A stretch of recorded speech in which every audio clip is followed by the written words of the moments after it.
ایک بادشاہ کی 7 بیٹیاں تھیں، نہایت حسین و جمیل، خوش گفتار۔ ایک دن بادشاہ بہت خوش تھا۔ اس نے اپنے 7 بیٹیوں کو بلا کر پوچھا کہ میں تم سب سے ایک سوال پوچھوں گا، اور اگر مجھے جواب اچھا لگا تو میں تمہیں تمہارا من پسند انعام بھی دوں گا۔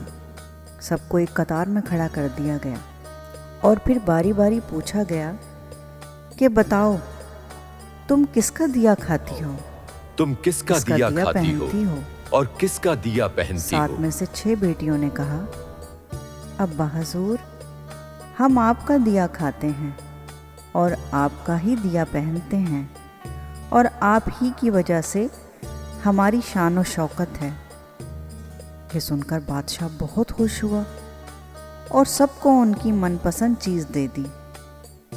جب سب سے چھوٹی بیٹی کی باری آئی تو اس نے کہا، ابا حضور، بے شک یہ سب کچھ آپ ہی کا دیا ہوا ہے، لیکن آپ کو بھی تو کسی نے دیا ہے نا، لہٰذا میں جھوٹ نہیں بولوں گی۔ آپ نہ صرف میرے والد ہیں بلکہ اس عظیم سلطنت کے شہنشاہ بھی ہیں، لیکن میں آپ کو بتانا چاہتی ہوں کہ میں صرف اللہ کا دیا کھاتی ہوں اور اپنی قسمت کا پہنتی ہوں، اور یہ سب میرا نصیب ہے۔ بادشاہ یہ سنتے ہی آگ بگولا ہو گیا اور کہنے لگا، اے کمبخت، تو نے میری ناشکری کی ہے، تجھے اس کی سزا ضرور ملے گی۔ شہزادی نے کہا، جو حکم ابا حضور۔ بادشاہ نے سپاہیوں کو حکم دیا کہ جاؤ اسے جنگل میں چھوڑاؤ، میں بھی تو دیکھوں کہ یہ میرے بغیر کیسے اللہ کا دیا کھاتی ہے اور اپنے نصیب کا پہنتی ہے۔ شہزادی سے تمام زیورات اور قیمتی ملبوسات واپس لے لیے گئے، نہ اسے گھوڑا گاڑی دی گئی اور نہ ہی کوئی ضرورت کے لیے سکے۔ خستہ حال کپڑوں میں بغیر کسی ساز و سامان کے بادشاہ کے حکم کے مطابق تنہا جنگل میں چھوڑ دیا گیا۔ لیکن شہزادی بہت پرسکون اور مطمئن تھی، اور اللہ پر اس کا توکل تھا کہ جو اس نے رزق اور عیش و عشرت میرے نصیب میں لکھی ہے وہ مجھے ضرور ملے گی۔ سب سپاہی شہزادی کو جنگل میں تنہا چھوڑ کر واپس چلے گئے۔ شہزادی چاروں طرف جنگل کو دیکھنے لگی۔ چاروں طرف بلند و بالا درخت ہی درخت تھے، اور دوپہر سے شام ہونے والی تھی۔ شہزادی نے سوچا، کیوں نہ کچھ لکڑیاں جمع کر لوں تاکہ رات کو آگ جلاؤں، پھر کوئی جنگلی جانور پاس نہیں آئے گا اور یوں رات بھی گزر جائے گی۔ شہزادی جنگل میں لکڑیاں ڈھونڈنے چل پڑی۔ اس کی نظر ایک جھونپڑی پر پڑی جہاں باہر ایک بکری بندھی ہوئی تھی اور اندر سے کسی کے کھانسنے کی آواز آ رہی تھی۔ پہلے تو شہزادی بہت حیران ہوئی کہ اتنی ویران جگہ پر جھونپڑی۔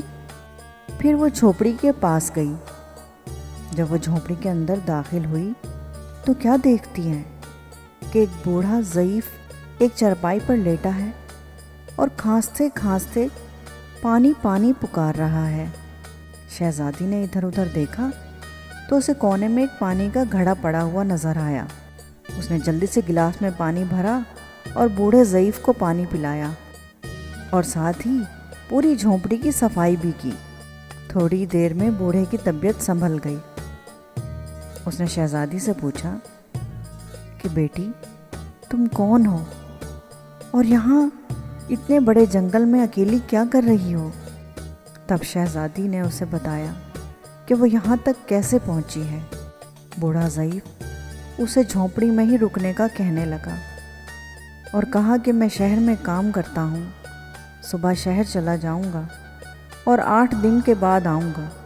تم یہیں رہو، اور جھونپڑی میں کچھ کھانے پینے کا سامان بھی ہے، اور میری جھونپڑی کے پاس ایک ندی بھی ہے، تم وہاں سے گھڑا بھر لیا کرنا۔ صبح ہوئی تو بوڑھا ضعیف شہر چلا گیا۔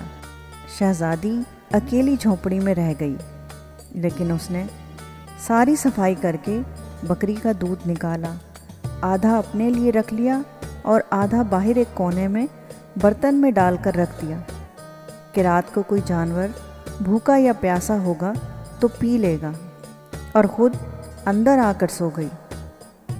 صبح سویرے جب شہزادی اٹھی تو کیا دیکھتی ہے کہ دودھ کا برتن خالی اور پاس ہی ایک لال پڑا ہوا ہے، جو دیکھنے میں بہت ہی نایاب اور قیمتی معلوم ہوتا تھا۔ اس نے دیکھا کہ پاس ہی ایک سانپ کے نشان بھی ہیں۔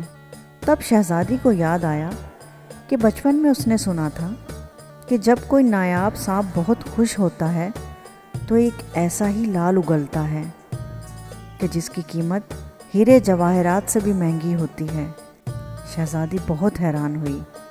اگلی رات شہزادی نے برتن میں پھر دودھ رکھا، اور اگلی صبح جب پھر دیکھا تو ایک لال موجود تھا۔ ایسا ہی کرتے کرتے 7 دن گزر گئے، اور شہزادی کے پاس 7 لال جمع ہو گئے، اور اس دن بوڑھا ضعیف بھی آ گیا۔ تب شہزادی نے اسے وہ لال دکھائے اور سارا واقعہ بتایا۔ بوڑھے ضعیف کو اس کی بات سن کر بہت حیرانی ہوئی۔ شہزادے نے بوڑھے ضعیف کو 3 لال دیے اور کہا کہ شہر جا کر یہ لال بیچ دو، اور آتے وقت اپنے ساتھ محل بنانے والے مزدور لے کر آنا۔ باقی 4 لال شہزادی نے اپنے گلے میں مالا کے طور پر پہن لیے، اور کچھ ہی مہینوں میں جنگل میں ایک عالی شان محل تیار ہو گیا، اور اس عالی شان محل میں بوڑھا ضعیف اور شہزادی رہنے لگے۔ ایسا خوبصورت محل جس میں ہر آرائش، نوکر چاکر، دنیا کی تمام نعمتیں موجود تھیں۔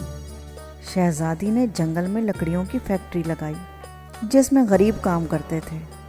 ان کی روزی روٹی کا بھی سلسلہ چل نکلا، اور دیکھتے ہی دیکھتے جنگل میں ایک چھوٹا سا شہر بن گیا، اور اس شہر کی دور دور تک دھوم مچ گئی کہ ایک بہت ہی خوبصورت لڑکی اور اس کا ایک بہت ہی خوبصورت محل ہے۔ لوگوں میں یہ بات پھیل چکی تھی کہ یہ لڑکی بہت رحم دل ہے۔ ایسے ہی یہ خبر ایک دن بادشاہ تک پہنچ گئی۔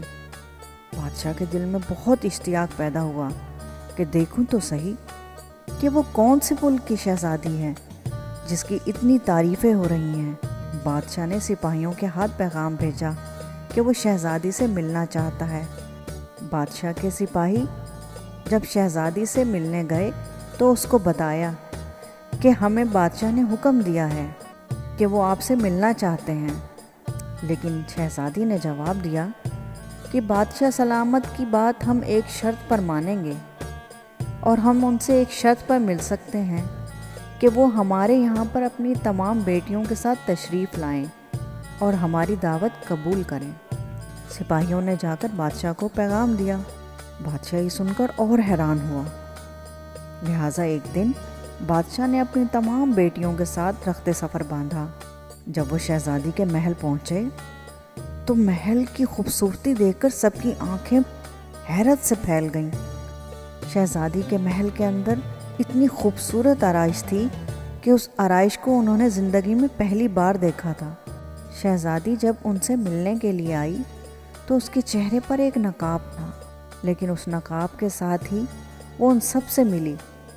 ان کے لیے 7 رنگ کے کھانے پیش کیے گئے، اور ہر کھانے کے ساتھ اسی رنگ کا جوڑا اور زیورات اس نے اپنی تمام بہنوں کو، جو اس وقت اس کی بہنیں نہیں بلکہ بادشاہ کی بیٹیاں بن کر آئی تھیں، ان کو تحفتاً دیے۔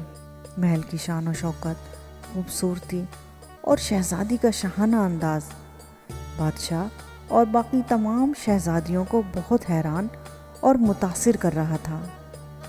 آخر میں بادشاہ نے شہزادی سے کہہ ہی دیا کہ تم بھی میری بیٹی کی جگہ پر ہو، اور میں بھی تمہارے کہنے پر اپنی تمام بیٹیوں کے ساتھ یہاں آیا ہوں، پھر ہم سے یہ پردہ کس لیے؟ بہت اصرار پر شہزادی نے کہا، ٹھیک ہے، میں تیار ہو کر آتی ہوں۔ سب شہزادیاں آپس میں سرگوشیاں کرنے لگیں کہ یہ اتنی تو تیار ہے، اتنے مہنگے زیورات پہنے ہوئے ہیں، اب اور کتنا تیار ہو کر آئے گی؟ تھوڑی دیر میں کیا دیکھتی ہیں کہ دور سے ایک خستہ حال کپڑوں میں کوئی آ رہا ہے۔ غور کرنے پر بادشاہ کو یاد آیا کہ یہ تو کیا یہ ابھی تک زندہ ہے؟ میں تو سوچتا تھا کہ اسے جنگل کے جانور کھا گئے ہوں گے۔ اور جب میں نے اپنے سپاہیوں کو اس کی خبر لینے بھیجا تھا تب انہوں نے یہی بتایا تھا کہ وہاں شہزادی کا کوئی نام و نشان نہیں۔ تو یہ کیسے ممکن ہے؟ بادشاہ خوشی سے جھوم اٹھا اور کہنے لگا، شہزادی کو بلاؤ، میں تمہیں شہزادی سے آزاد کروا کر لے جاؤں گا، چاہے وہ تمہاری قیمت میں میری ساری بادشاہت مانگ لے۔ یہ سنتے ہی شہزادی بولی، میں ہی وہ شہزادی ہوں، اور میں نہ کہتی تھی کہ میں اللہ کا دیا کھاتی ہوں اور اپنے نصیب کا پہنتی ہوں؟ بس اسی اللہ نے مجھے کہاں سے کہاں پہنچا دیا ہے کہ میں آج آپ سے بھی زیادہ امیر ہوں۔ پھر شہزادی نے اپنا تمام حال بیان کیا کہ وہ اس مقام تک کیسے پہنچی، اور اپنے گلے کی مالا جس میں ابھی بھی 4 لال لگے ہوئے تھے اپنے باپ کو دکھائے۔ یہ بات سنتے ہی باقی تمام شہزادیاں دل میں رشک کرنے لگیں اور سوچنے لگیں، اے کاش ہم نے بھی تب یہی کہا ہوتا کہ اللہ کا دیا کھاتی ہیں